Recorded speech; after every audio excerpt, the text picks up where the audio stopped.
लस्सी म्हटलं की आपल्याला साध्या दह्यांचीच लस्सी आठवते, पण लस्सीचे बरेच फ्लेवर करता येतात बरं का. आणि या साध्या लस्सींपेक्षा कितीतरी पटीने अधिक त्या टेस्टी सुद्धा लागतात. जसं की साधा माणूस सनग्लासेस लावला की लगेच हिरो वाटतो, तसंच काहीसं या वेगवेगळ्या फ्लेवरच्या लस्सींचं असतं. अशीच एक पायनॅपल फ्लेवरच्या लस्सीचा पहिला प्रकार तुमच्या पुढे घेऊन आले, ऑफकोर्स विथ मलाई.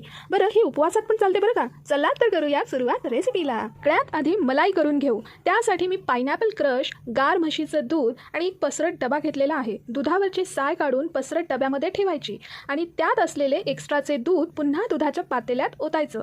मग सायमध्ये 1 किंवा 2 चमचे पायनॅपल क्रश घालून चमच्याच्या सहाय्याने सगळ्या गाठी मोडून घ्यायच्या आणि वरून त्यात चॉप केलेले किंवा स्लाइस केलेले काजू, बदाम, पिस्ता टाकून डब्याचं झाकण लावून डब्बा 1 दिवसासाठी फ्रीजमध्ये ठेवून द्यायचा. आता दुसऱ्या दिवशी हिरवी विलायची, थोडी साखर घालून आधी मिक्सरमधून बारीक वाटून घ्यायची.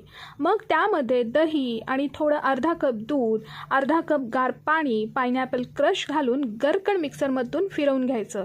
आता इथे साखर तुम्ही तुमच्या आवडीनुसार कमी जास्त करू शकता, कारण पायनॅपल क्रशमध्ये सुद्धा साखर असते. व्हिडिओमध्ये टेक्स्चर बघू शकता. मग काचेचा ग्लास घेऊन त्यात पायनॅपल क्रश चमच्याच्या सहाय्याने छान सगळीकडे लावून घेतला.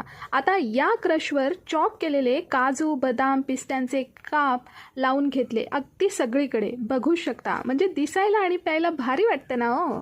मग ग्लासामध्ये हवे तर बर्फाचे खडे घालू शकता किंवा अशीच लस्सी ओतू शकता. आता वरून थोडे पुन्हा ड्रायफ्रूट्स घातले आणि ऑफकोर्स आपली पायनॅपल मलाई घालून घेतली आणि वरून थोडे मनुके आणि पायनॅपल क्रशने गार्निश केलं. हा पायनॅपल लस्सीचा पहिला प्रकार आहे, कारण यावेळेस मला पायनॅपल मिळालेले नव्हते. दुसरा प्रकार पण लवकरच येईल. ही झाली आपली विदाऊट पायनॅपल फ्लेवरची लस्सी. नेक्स्ट येईल विथ पायनॅपल. तोपर्यंत ही लस्सी एन्जॉय करा.